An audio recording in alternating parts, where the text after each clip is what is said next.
ఈరోజు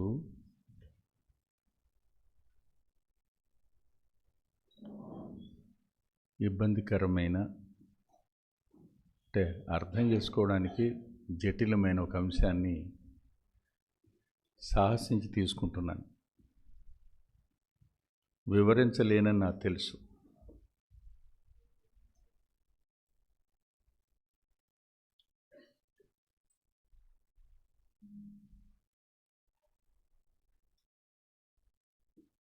కానీ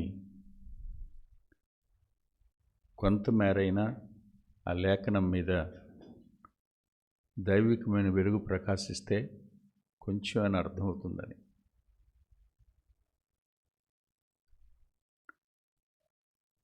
మత్తయి సువార్త 26వ అధ్యాయం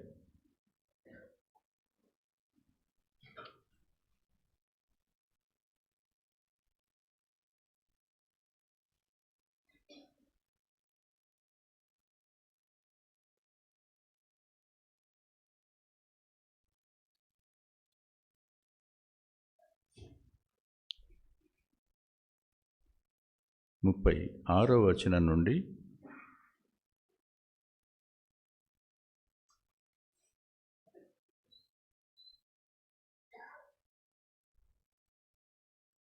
46 వరకు ఉన్న వచనాలను మార్చి చదువుకుందాం.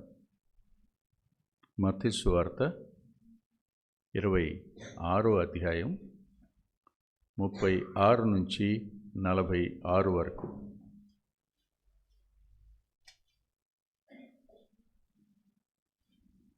కుర్చీలు ఎదుర ఖాళీ ఉన్నాయి.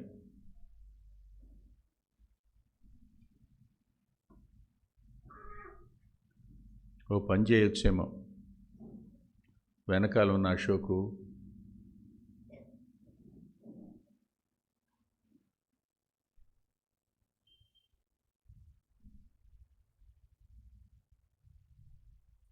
కుర్చీలు ఖాళీ ఉన్నాయన్నాను.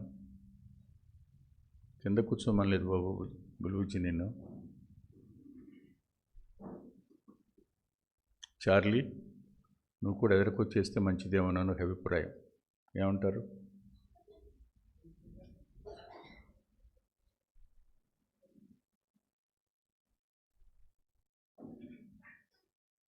ఇప్పుడు వచ్చిన వాళ్ళు వెనకాల కూర్చుంటారు, ఖాళీ ఉంటుంది కనుక. చదివేటప్పుడు బిగ్గరగా చదవండి. 2, ప్రక్కన వాళ్ళకి అర్థమయ్యేట్టు చదవండి. బిగ్గరగా చదవండి. పక్కన వారికి అర్థమయ్యేట్టు చదవండి. 2. మూడవది, కాస్త ఉత్సాహంగా చదవండి. టిఫిన్ చేసి రాలేదన్నట్టు చదవబోకండి. అంతటా యేసు వారితో కూడా గెత్సేమనే అనబడిన చోటుకు వచ్చి, నేను అక్కడికి వెళ్ళి ప్రార్థన చేసి వచ్చే వరకు మీరు ఇక్కడ కూర్చునుడని శిష్యులతో చెప్పి,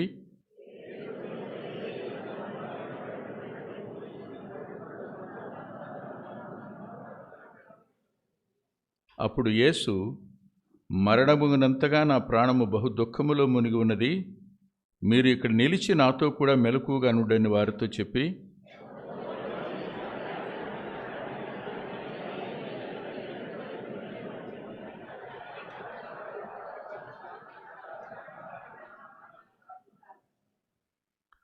ఆయన మరలా శిష్యుల యొద్దకు వచ్చి వారు నిద్రించుట చూచి, ఒక గడి అయినను నాతో కూడా మేలుకొని ఉండలేరా?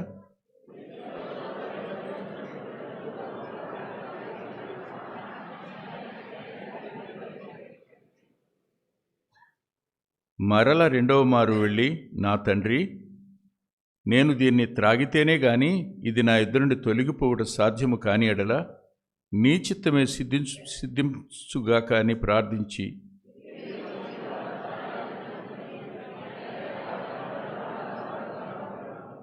ఆయన వారిని మరల విడిచి వెళ్ళి ఆ మాటలే చెప్పుచూ 3వ మారు ప్రార్థన చేసెను.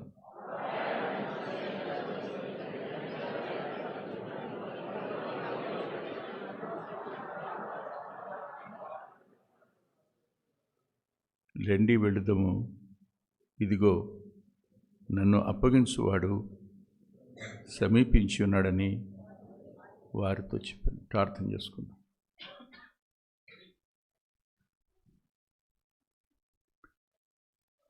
దయగలిగిన మా గొప్ప తండ్రి, మానవులందరి ఎడల మీకున్న రక్షణ ప్రణాళిక ఎంత గొప్పది. దానిని వివరించడానికి మట్టి మనిషికి సాధ్యమవుతుందా?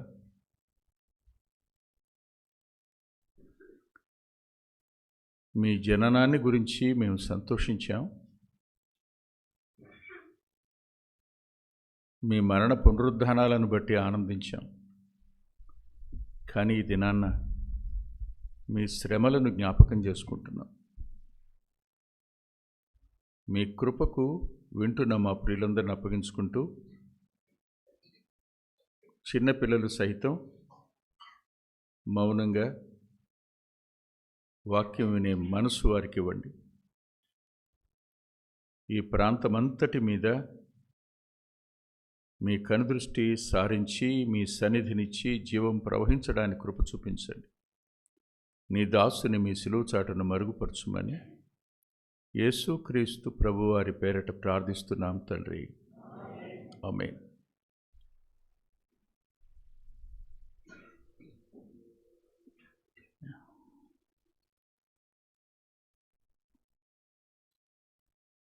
ముప్పై 38వ వచనం.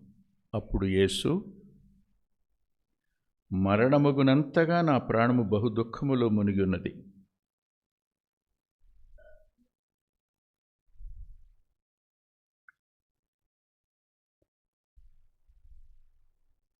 ఆయన గెత్సెమనేలో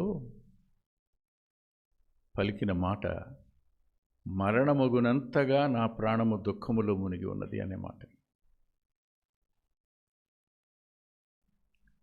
దుఃఖం మరణంలోనికి దిగిపోయేటంత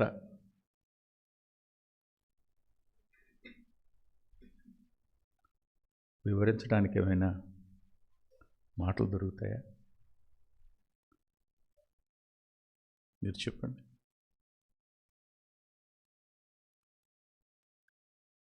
మనకు శ్రమ వస్తే మనం ఏడుస్తాం, కానీ ప్రపంచానికి రాబోయే శ్రమ నుండి కాపాడడానికి తాను బలిపశువు అయిపోతూ ఆ చిత్తాన్ని నెరవేర్చటం దగ్గర ఆయన శిష్యులు వినేట్టు పలికిన మాట ఏమిటంటే, మరణం అయ్యేంతగా నా ప్రాణం దుఃఖంలో మునిగి ఉంది అన్నాడు. దుఃఖం సామాన్యమైంది కాదనమాట. ఇప్పుడు వివరించడానికి సాహసిస్తున్నాను. రేపు చనిపోయిన తర్వాత ఎక్కడికి వెళ్ళాలి?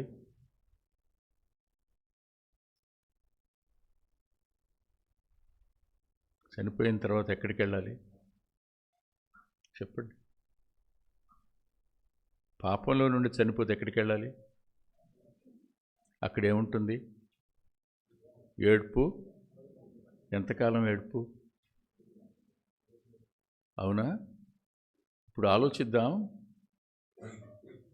అందరూ ఏడ్పోవలసిన ఆ ఏడుపు అంతటినీ ఇప్పుడు భరిస్తున్నవాడెవరు? ఆ దుఃఖాన్ని భరిస్తున్నవాడెవరు?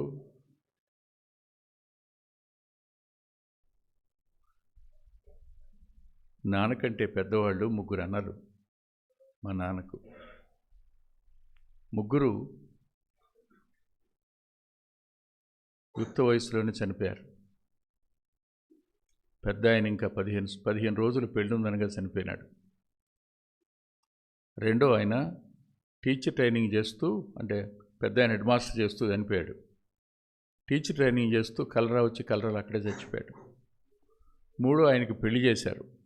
సంవత్సరం తిరక్క ముందు ఏదో ఫీవర్ వచ్చింది, వచ్చి ఎదురు కూర్చున్నాడట. కూర్చుని ఎండలో పొద్దుపొడు పెండలో చూస్తూ కళ్ళు తిరిగి పడిపోయాడంటే ప్రాణం పోయింది. ముగ్గురు. నేను పుట్టేటప్పటికి మా నాన్నమ్మకు కళ్ళు కనిపించడంలా. ఎందుకు అంటే, నాన్న ఏడ్చి ఏడ్చి కళ్ళు పోగొట్టుకుంది మీ నాన్నమ్మ అని చెప్పేవారు నాకు. ముగ్గురి దుఃఖమే ఒక ఆమె కళ్ళు పోతే ప్రపంచ దుఃఖాన్ని భరించడం ఏమో. ఆయన తన ప్రాణం మరణంలో మునిగిపోయేటంతగా దుఃఖం ఉంది నాలో అన్నాడు ఆయన. ఇది మరణముగునంతగా నా ప్రాణం బహుదుఃఖంలో మునిగి ఉంది. మరణం అయ్యేంత కాదు, మరణమగునంతగా నా ప్రాణం బహుదుఃఖం. జీవాధిపతి మరణాన్ని సహించటం కోసం కాదు ఇది. చనిపోతానని ఆయన ముందు చెప్పకుండా లేడు, ఆయనకి తెలుసు. చూడండి మత్తయి సువార్త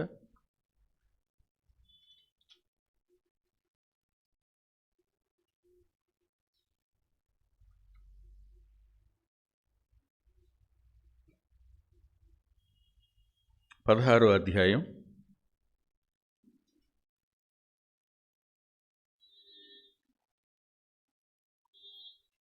21వ వచనం. తాను యెరూషలేమునకు వెళ్ళి పెద్దల చేతను ప్రధాన యాజకుల చేతను శాస్త్రుల చేతను అనేక హింసలు పొంది చంపబడి 3వ దినమున లేచుట అగత్యమని యేసు తన శిష్యులకు తెలియజేయ మొదలుపెట్టగా, అంటే ఆయనకేం తెలుసు? యెరూషలేములో ఏం జరగబోతుందో తెలుసు, ఎలా చనిపోతాడో తెలుసు, ఎలా హింసింపబడతాడో తెలుసు, ఏ రీతిగా సిలువ వేయబడతాడో తెలుసు, ఏ రీతిగా చనిపోయి 3వ దినాన్ని తిరిగి లేస్తాడో తెలుసు ఆయనకి. తెలియకేం కాదు,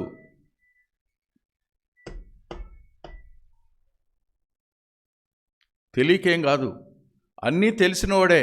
కానీ experiencing the curse, the sin and the penalty paid by him is so burdensome, no language is going to explain it.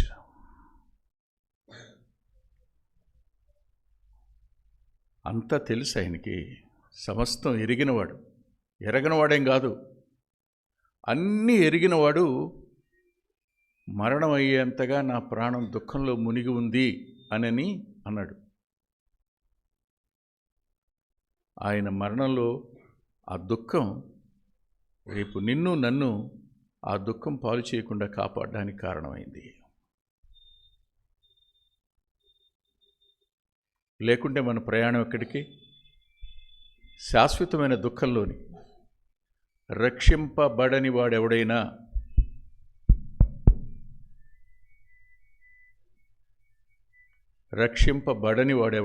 మారు మనసు పొందని వాడెవడైనా రేపు వెళ్ళే చోటు ఎంత ప్రమాదకరమైందో, అది దైవోగ్రత, దేవుని యొక్క శిక్ష, దేవుని నుండి శాశ్వతంగా దూరం అవడం, అది నరకం. అంటే దాన్ని ఇప్పుడు ఆయన భరిస్తున్నాడు. దాన్ని కప్పన్నాడు, పాత్ర అన్నాడు.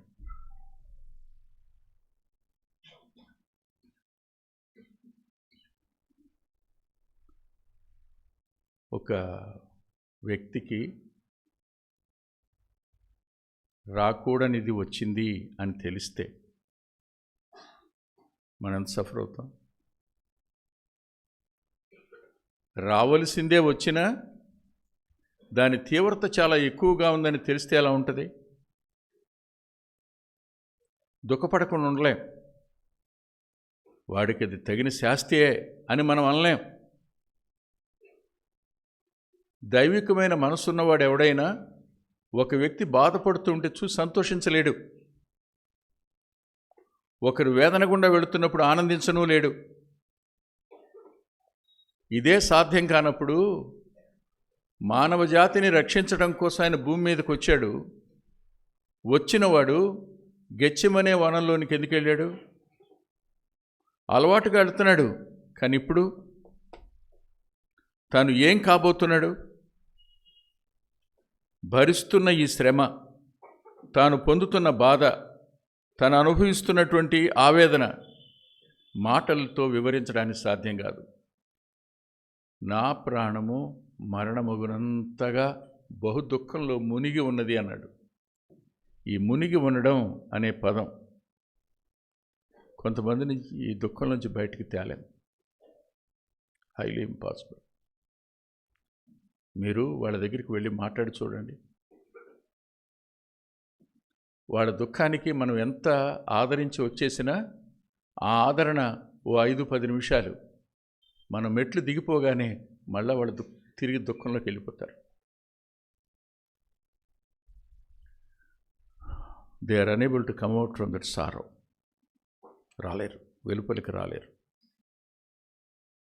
సాధ్యం కాదంతే.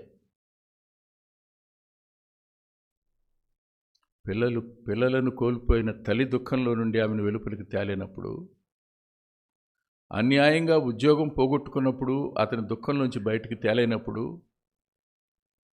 లేనిపోయినవి మోపి జైల్లో వేసినప్పుడు, ఏ తప్పు చేయని వాడిని దుఃఖంలోంచి బయటికి తేలేనప్పుడు, ఏ తప్పు చేయనివాడు నిర్దోషి, నిష్కళంకుడు, పాపుల్లో చేరక ప్రత్యేకంగా ఉన్నవాడు, పవిత్రుడైన వాడు ఏం కాబోతున్నాడు? రేపు ఏం కాబోతున్నాడు? చూడండి ఏమవుతున్నాడు. రేపు కాదు, ఈ రాత్రే. కొరింథీయులకు రాసిన 2వ పత్రిక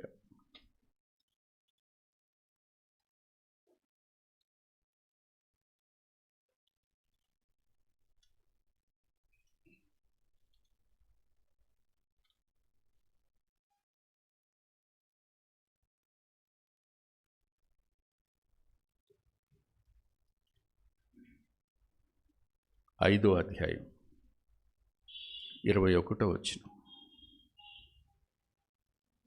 ఎందుకనగా మనం ఆయన యందు దేవుని నీతి అగునట్లు పాపమెరుగని ఆయనను మన కోసము పాపముగా చేసెను.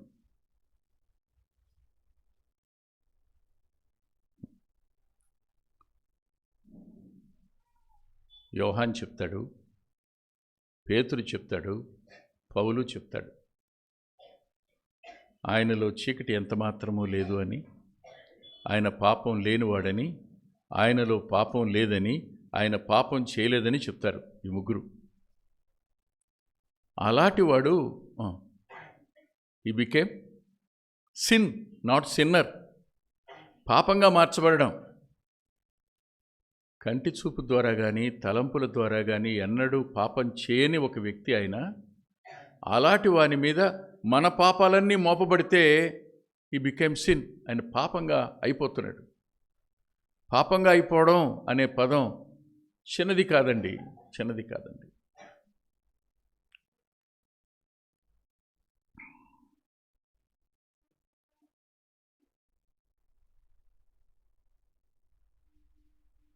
తెల్లటి బట్టలు వేసుకుని బయలుదేరి మీటింగ్కి వెళ్తున్నప్పుడు మధ్యలో ఏదో తినాలనిపించో ఉలవపాళ్ళు ఆగితే వాళ్ళు ఇది చాలా బాగుంటుంది తినండి అని ఇస్తే, కడిగిచ్చిన తర్వాత కొరికి తినబోయినప్పుడు ఆల్రెడీ ఇటుపక్క రంధ్రం ఉందనుకోండి, కాయకి మొత్తం ఇదంతా పడింది, ఇంకో చొక్కా లేదు, కడిగితే పోద్దా? పోదు. ఎలా ఉంటుంది మనసు? నా అంతటా నేను చేసుకున్నది. మోటార్ సైకిల్ మీద వెళ్తున్నప్పుడు వైట్ ప్యాంట్ వైట్ షర్ట్లో ఎవరో కారు డ్రైవ్ చేసుకుంటూ బురదలో నుంచి వెళ్ళారు, అదంతా మీద పడింది. మీటింగ్కి వెళ్తున్నా ఎలా ఉంటుంది?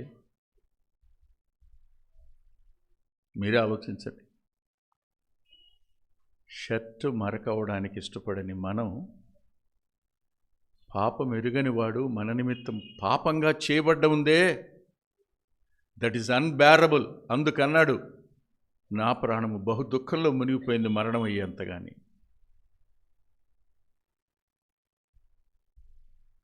He paid the penalty of sin. పాపం యొక్క మూల్యాన్ని చెల్లించడం ఆయన. ఆలోచించండి. పరిశుద్ధుడు పాపం కావడమా? నిర్దోషి పాపం కావడమా? నిష్కళంకుడు పాపంగా మారడమా? పాపులలో చేరక ప్రత్యేకంగా ఉన్నవాడు పాపంగా మార్చబడడమా? ఊహకందదండి, ఊహకందదు. ఆయన జననం దగ్గరే ఆ ప్రవచనం ఉంది. ఆయన దేవాలయంలోకి వచ్చినప్పుడు సిమియోను ఇలా ఎత్తుకుని చూశాడు. మరియ వంక చూసి, అమ్మా, ఖడ్గం ఒకటి దూసుకొని పోద్దమ్మా గర్భంలో నుండి. అంటే ఏమవుతాడు రేపైనా? లేఖనాలన్నీ ఎరిగిన వారికి యేసు ఎవరో తెలుసు. లేఖన ప్రత్యక్షత కలిగిన వారికి ప్రభు ఏం కాబోతున్నాడో తెలుసు. ముందస్తుగా మాట చెప్పారు. శిష్యులు ఇప్పుడు సరిగ్గా దాన్ని ఎక్స్పీరియన్స్ చేస్తున్నారు. అందులో అధిక శాతం నిద్రమత్తులోకి వెళ్తున్నా ఆయన మాటలు వాళ్ళకి వినపడుతూనే ఉన్నాయి. ఇది పరిశుద్ధుడు పాపంగా మార్చబడడం. మరో మాట కూడా మనం చూద్దాం. మార్క్స్ వారి దగ్గరికి వద్దాం.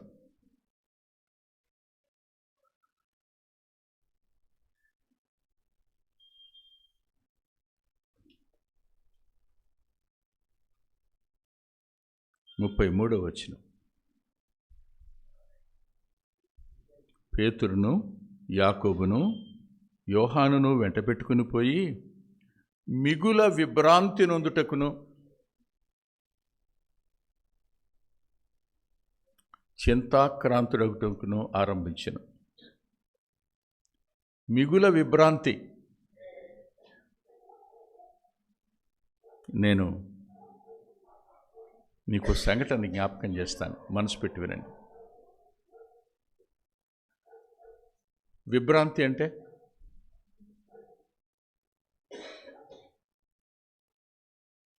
మనకు తెలుగు పదాలు రావు. విభ్రాంతి అంటే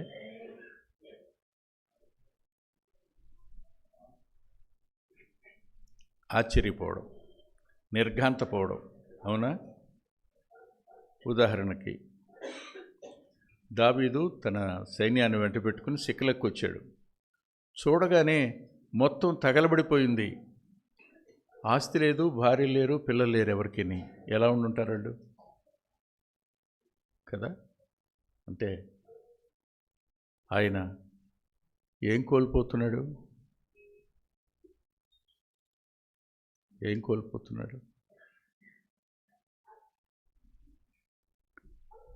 దుఃఖం ఏమిటంటే మన నిమిత్తం ఆయన పొందిన ఆ శిక్షలో ఆయన కోల్పోతున్నది ఏమిటో తెలుసా?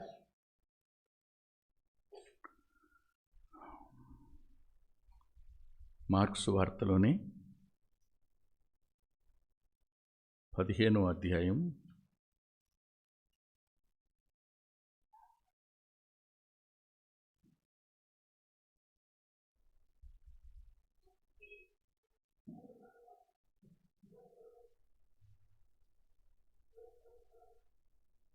34వ వచనం.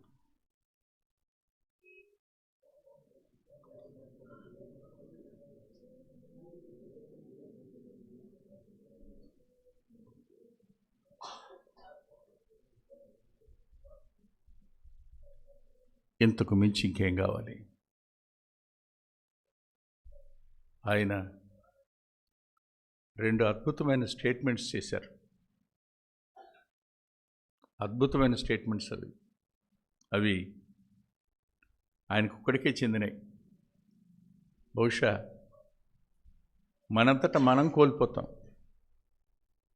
కానీ ఆయన ఎప్పుడూ కోల్పోలేదు. ఆ 2 స్టేట్మెంట్లు మీకు చూపిస్తాను. యోహాను సువార్త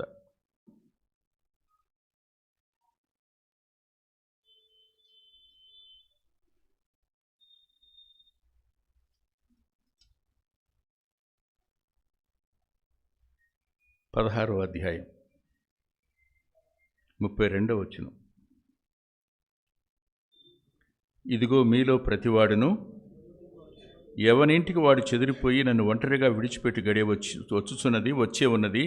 అయితే తండ్రి నాతో ఉన్నాడు గనుక నేను ఒంటరిగా లేను. తండ్రి నాతో ఉన్నాడు గనుక నేను ఒంటరిగా లేను కదూ. ఇదే యోహాను సువార్తలో మరో చోటకి మనం వెళదాం రండి. 8:29.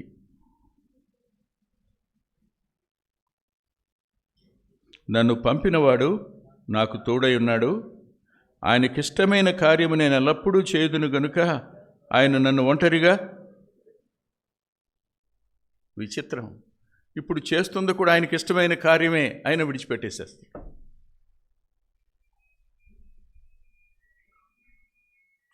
మానవ జాతిని రక్షించటం అనేది దేవునికి ఇష్టమైన కార్యం.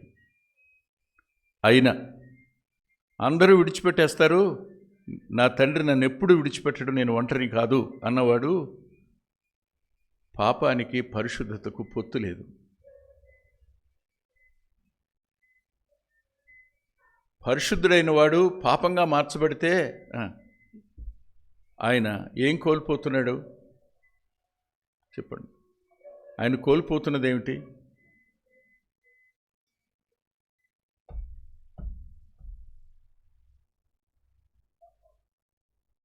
సహజంగా పిల్లలు చేపట్టుకొని మనం బజారు తీసుకెళ్తాం. బాగా రద్దీ ఉన్న చోట వీడికి ఏవో రంగురంగులుగా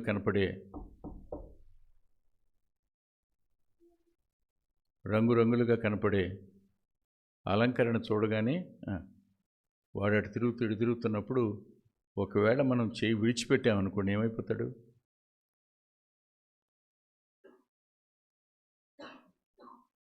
వెలువెల్లాడిపోడు. మా నాన్న నా చేయి వదిలిపెట్టేశాడు, మా నాన్న నన్ను పట్టించుకోవటం లేదు, మా నాన్న నా విషయమై ఏమీ చేయటం లేదు అనే బాధ, దుఃఖం పిల్లల మనసులో ఖచ్చితంగా వస్తుంది. మనం ఏం చేసినా, మనం ఎంత ప్రార్థన చేస్తున్నా, మనం తగ్గించుకున్నా, ప్రయత్నించినా కార్యం జరగనంత వరకు నాన్న నన్ను పట్టించుకోవటం లేదు అనే దుఃఖం పిల్లలకు ఉంటుంది. విచిత్రమైన సంగతి ఏమిటంటే, ఆయన తనకు కలిగిన సమస్తాన్ని మానవాళి కోసం ఖర్చు చేస్తున్న సమయాన్ని, దైవత్వానికి అత్యంత ఇష్టమైన కార్యం చేస్తున్న సమయాన్న ఆయన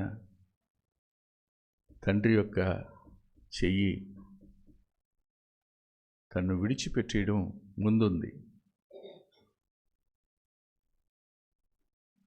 అది ఆయన మిగుల విభ్రాంతి నొందడానికి, చింతాక్రాంతుడు కావడానికి గల కారణం. ఎలా వివరిస్తాం ఈ రెండు పదాలని? ఎలా వివరిస్తాం?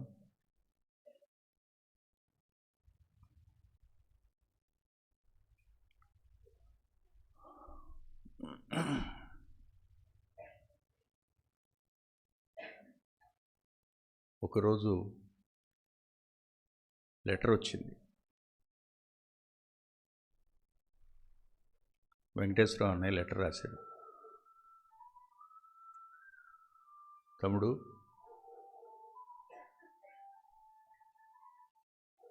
ప్రవీణ్ లేడు అని. నాకు ఇంకా అప్పటికి పిల్లలు పుట్టల, అన్నయ్యకి పుట్టారు. కడపలో కుళాయి లోతుగా ఉంటుంది, జారిపడ్డాడు, తీసుకొచ్చారు, మంచం మీద పండుకోబెడితే ఆ రోజు బాగానే ఉన్నాడు. 2 రోజులు ప్యారలైజ్ అయిపోయినట్టు అయిపోయింది.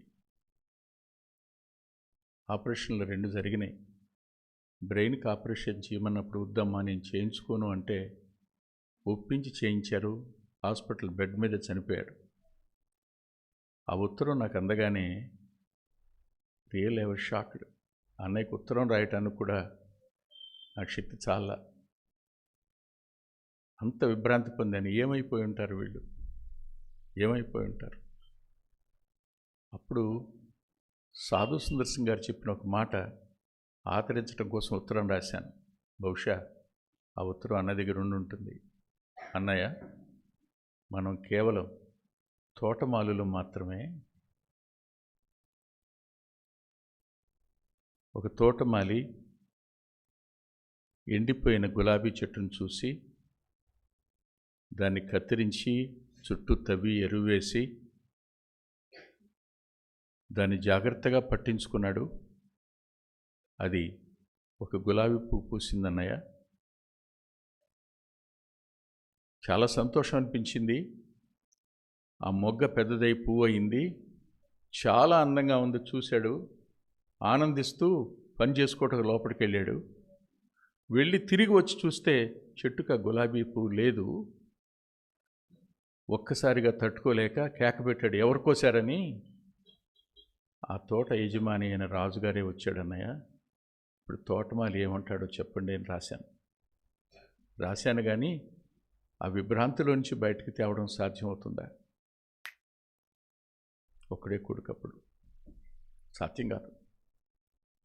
సరిగ్గా అద్వితీయ కుమారుడిగా భూమి మీదకి వచ్చినవాడు మనందరి బదులు ఆయన మరణించవలసి ఉంటే, మనందరి శిక్ష ఆయన పే చేయవలసి ఉంటే, మనం పొందవలసిన ఉగ్రత యావత్తు ఆయన భరిస్తున్నప్పుడు ఆయన యొక్క మానసిక పరిస్థితి, శరీర అందుకే అంటాడు ఆయన, ఆత్మసిద్ధమే కానీ శరీరం బలహీనం అన్నాడు. ఆయన సిన్లెస్ పర్ఫెక్ట్ బాడీ అయిన రక్తమాంసాలే కదా. ఈ ఎడబాటు అనేది తట్టుకోలే. ఎప్పుడైనా దేవుని సన్నిధి దొరక్కపోతే ప్రాణం విలువలాడిపోద్ది. అన్నం లేకపోయినా పర్వాలేదు అనిపిస్తుంది. కానీ ఈ ఎడబాటు ఉందే, ఇది ఆయన వేదన చెందడానికి, చింతాక్రాంతుడు కావడానికి, విభ్రాంతి పొందడానికి గల కారణం. ఎవరి కోసం? మూడవ మాట దగ్గరికి వద్దాం. లూకా సువార్త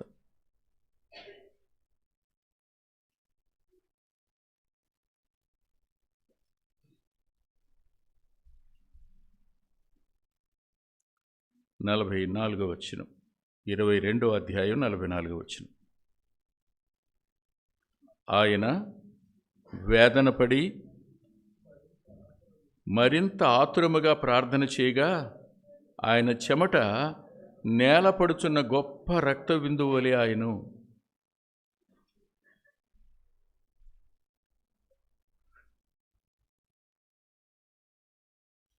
being a doctor, he is able to understand his యాగోనీ.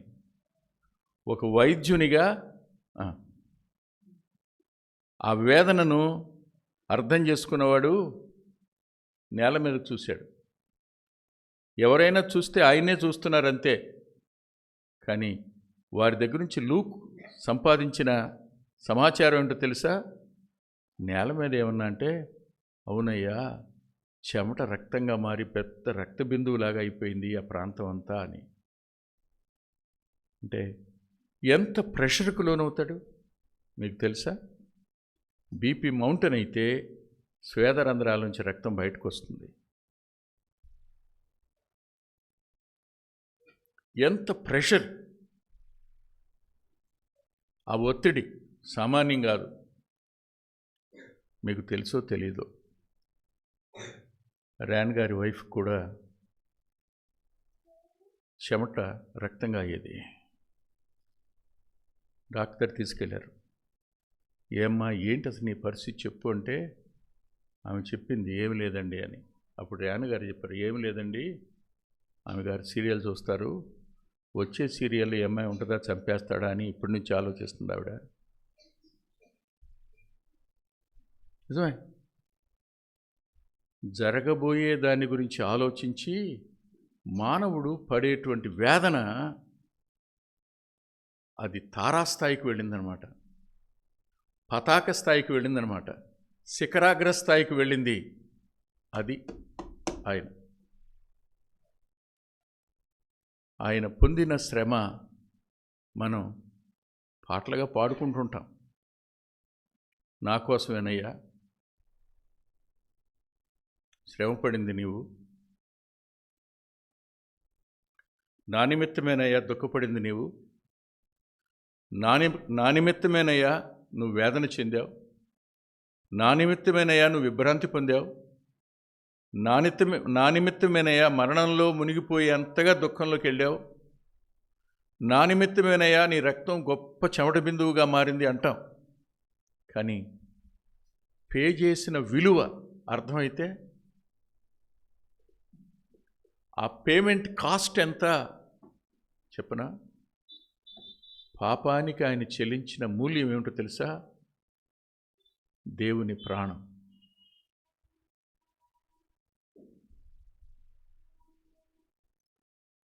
పాపం విషయంలో ఎంత జాగరూకులమై ఉండాలో. జాగ్రత్త సుమా. ఆయన చెల్లిస్తున్న మూల్యం, దాని యొక్క పరిస్థితి మనకు గెత్సేమనేలో స్పష్టంగా అర్థమవుతుంటుంది. ఎందుకు అంటే రెండవ కారణం కూడా చూపిస్తాను, మీరు దయచేసి రండి. గలతీ పత్రిక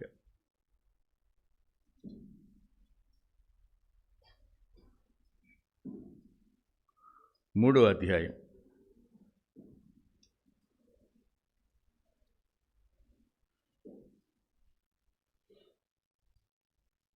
13-14 వచనాలు ఇలా రాసున్నాయి. ఆత్మను గుర్చిన వాగ్దానం విశ్వాసం వల్ల మనకు లభించినట్లు అబ్రహాము పొందిన ఆశీర్వాదమును క్రీస్తు యేసు ద్వారా అన్ని జనులు కలుగుటకై క్రీస్తు మన కోసము శాపమై, ఇక్కడ అటు యూదులు ఉన్నారు, ఇటు అన్యులు ఉన్నారు. పాపంగా మార్చబడే దగ్గర ఇద్దరు ఉన్నారు, ఆయన శాపంగా మార్చబడే దగ్గర ఇద్దరు ఉన్నారు. ఆయన శాపగ్రాహి అయ్యాడు. కర్స్ అనేది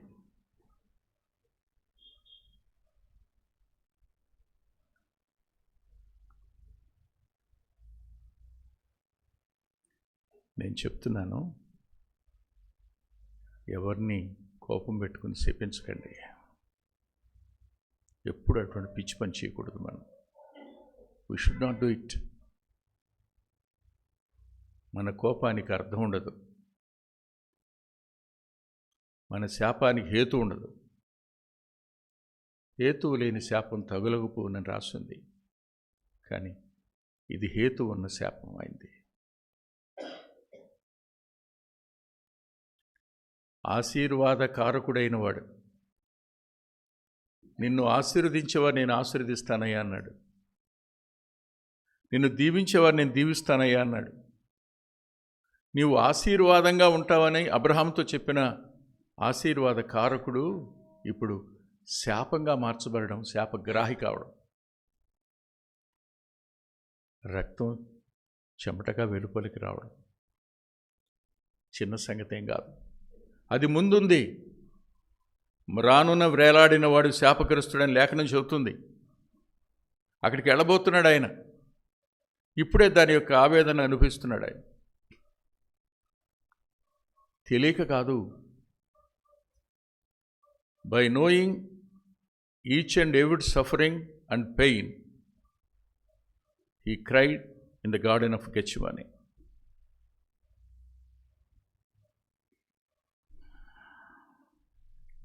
ముమ్మారు ప్రార్థన చేశాడండి, 3 సార్లు.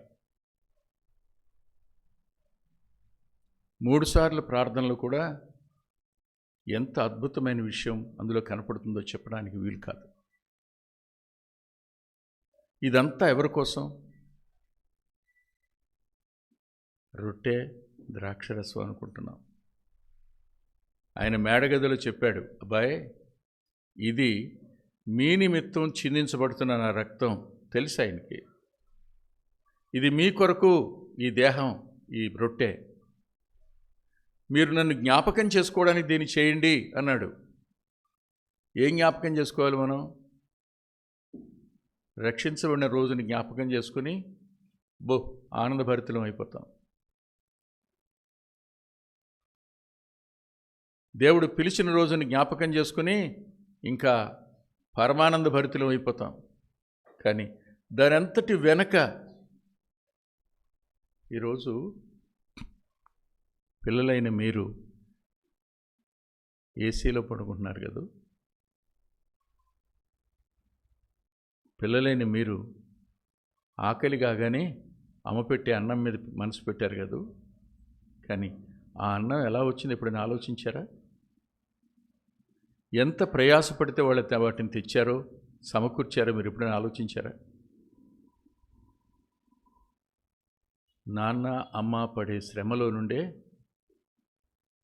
మీరు నేను ఎదిగా. వారి రక్తం చెమటగా మారితేనే మనం ఎదిగాం. కానీ ఎప్పుడు అమ్మా నాన్న గుర్తు చేసుకో, వాళ్ళు పడిన శ్రమను గుర్తు చేసుకో, వారు వెళ్ళిన వేదనను గుర్తు చేసుకో, వారి కన్నీటిని ఎప్పుడు గుర్తు చేసుకో, వారి బాధలను ఎప్పుడు జ్ఞాపకం చేసుకో. ఎవడి కోసంగా అన్నారు? నేడు క్రైస్తవ్యం కూడా ఇలాగే ఉందంతే.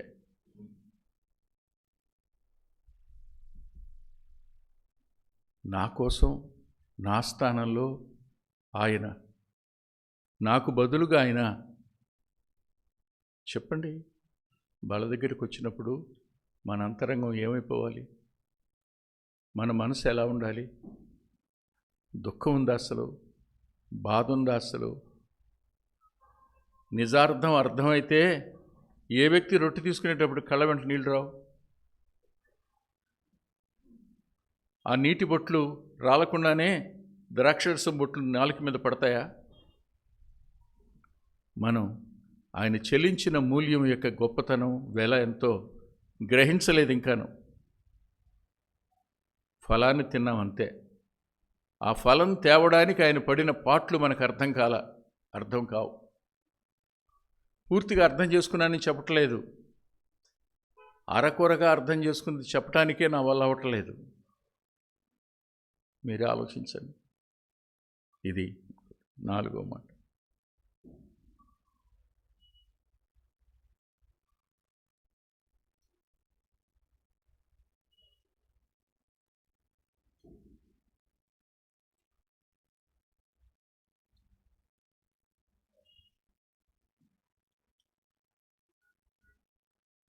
మత్తయి సువార్త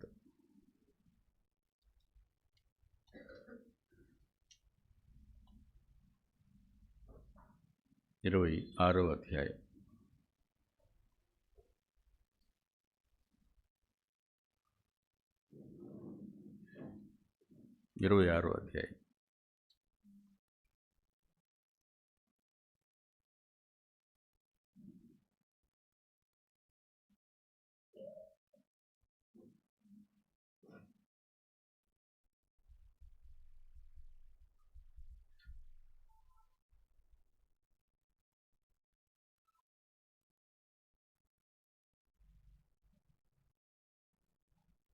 నలభై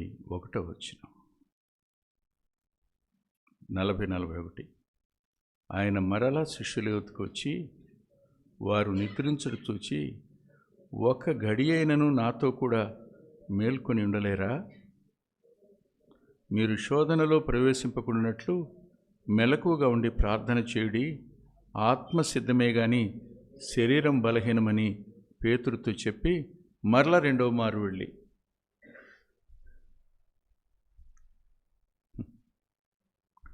ముగ్గురిని వెంట పెట్టుకుని వెళ్ళాడు.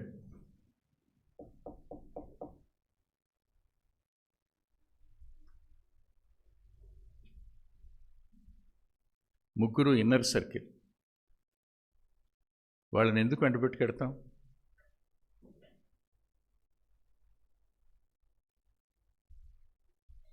నాకు గత కాలంలో బాగుండలా. డెంగ్యూ వచ్చింది.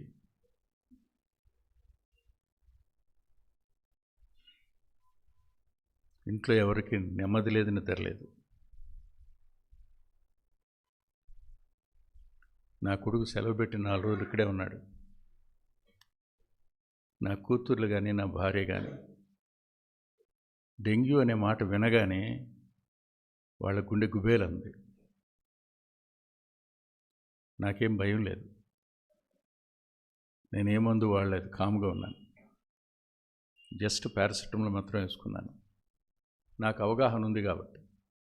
కానీ నేను అలా నిద్రలోకి వెళ్తే ఇట్లా వచ్చి ఇట్లా ముట్టుకుని చూసుకునేవాళ్ళు. వాళ్ళు ముట్టుకుంటే నాకు మెలకు వచ్చేది. ఒకరా ఇద్దరా చెప్పండి.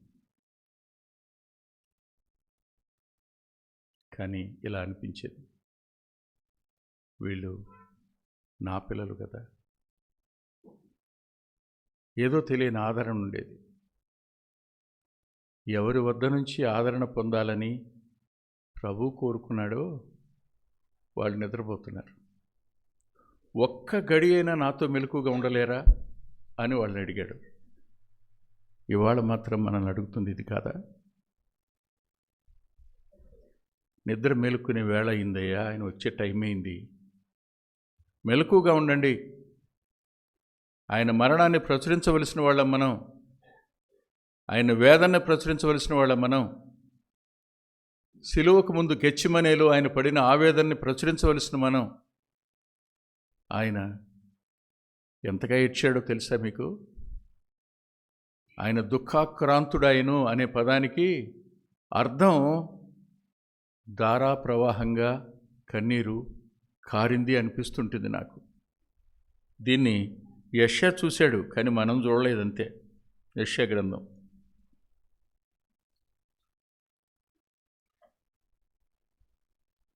53వ అధ్యాయం.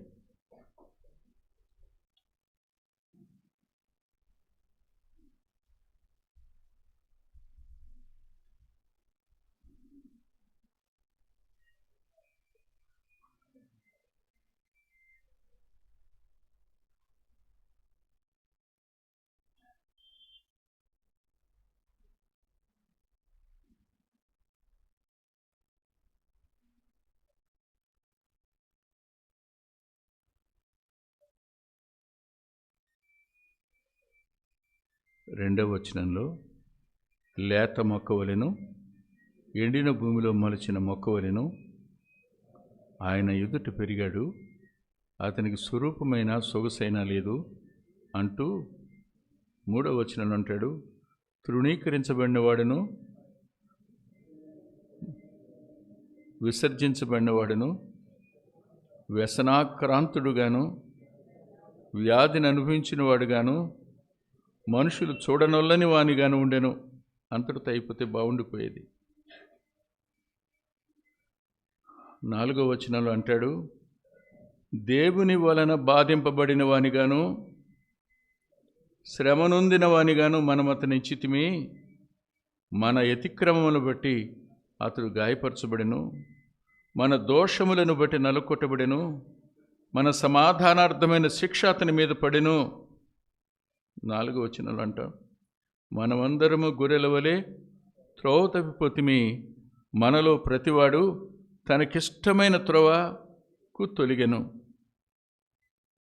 యెహోవా మనందరి దోషము ఆయన మీద మోపెను.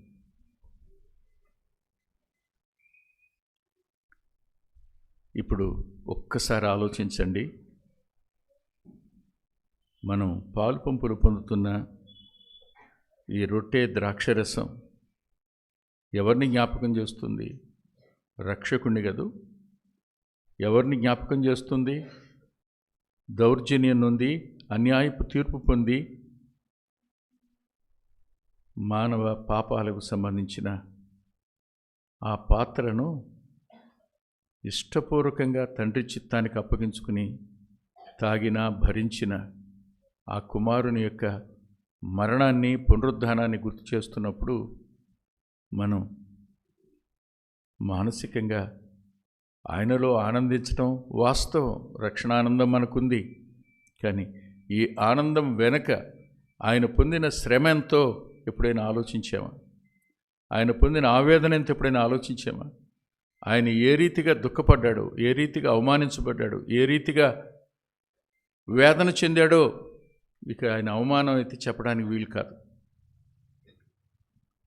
ఆఖరిగా ఒక మాట చూపించి నేను ముగిస్తాను, దయచేసి చూడండి.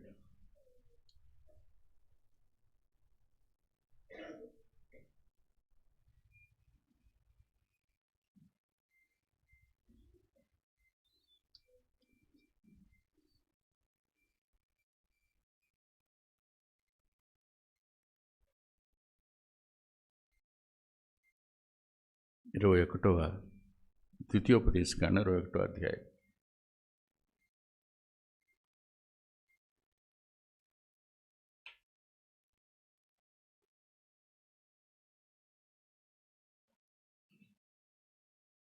ఇరవై 23 వచనాలు. మరణశిక్షకు తగిన పాపము ఒకడు చేయగా అతని చంపి మ్రాను మీద వ్రేలాడదీసినడలా అతని శవము రాత్రివేళ మాను మీద నిలవకూడదు. వ్రేలాడదీయబడినవాడు దేవునికి శాపగ్రస్తుడు గనుక నీ దేవుడైన యెహోవా స్వాస్థ్యముగా నీకు ఇచ్చుతున్న దేశమును నీవు అపవిత్రపరచకున్నట్లు అగత్యముగా ఆ దినమున వానిని పాతిపెట్టవలెను. ఆలోచించారా? మరణానికి తగిన శిక్ష పాపం అతను చేస్తే, కానీ చేయకుండానే మనం చేస్తే మన వల్ల, మన మూలంగా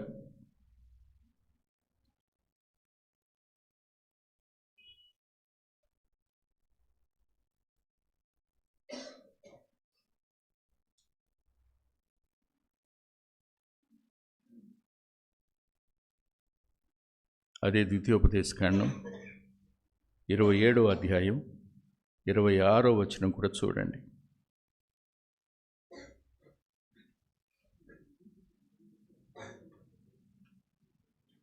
ఈ విధికి సంబంధించిన వాక్యములను గైకొనకపోవుట వలన వాటిని స్థిరపరిచినవాడు శాపగ్రస్తుడని చెప్పగా, పైకెడదామా? పైకి రండి. 25. నిర్దోషికి ప్రాణహాని, లంచం తీసుకోవడం, చాటున తన పొరుగువాడిని కొట్టడం. 23 చదవలేను, 22 చదవలేను, 21 ఏ జంతువుతోనైనా చదవగలను, 20 చదవలేను, 19 పరదేశికే కానీ తండ్రి లేని వారికే కానీ విధవరాండ్రకే కానీ, 18 గుడ్డివాణ్ణి త్రోవ తప్పించువాడు, పొరుగువాను సరిహద్దురాయి తీసేసేవాడు, తన తండ్రినైనా తల్లినైనా నిర్లక్ష్యం చేసేవాడు, యెహోవాకు హేయమైన వాటిని ఆరాధించేవాడు శాపగ్రస్తుడు. ఇవన్నీ మన శాపాలు. మనం పొందవలసిన శాపం ఇది. దీని ఆయన పొందాడు.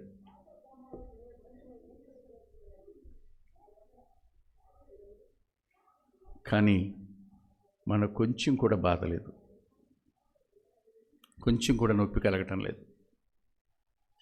ఆనందిస్తారొట్లో దాంట్లో పాల్గొని పొందుతున్నాం.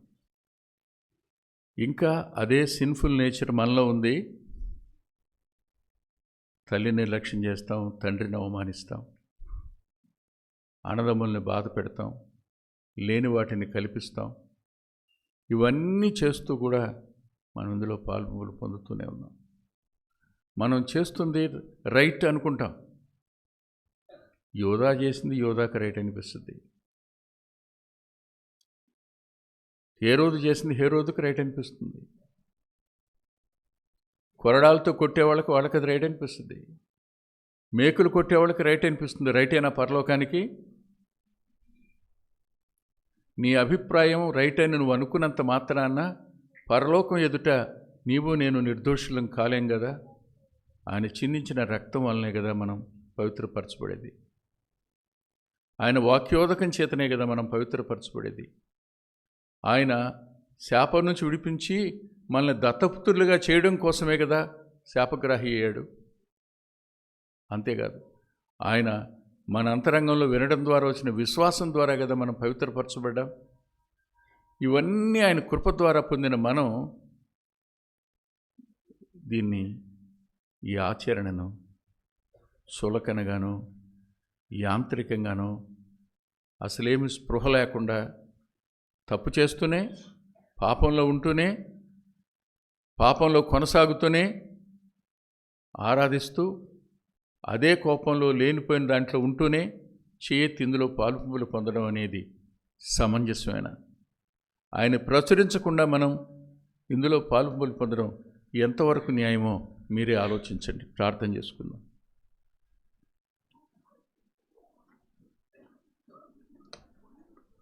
ప్రేమగల తండ్రి, యోగ్యమైన రీతిలో మమ్మల్ని మేము పరిశీలన చేసుకొని పాలు పొందే కృపను మాకిమ్మని యేసుక్రీస్తు ప్రభువారి పేరట ప్రార్థిస్తున్నాం తండ్రి.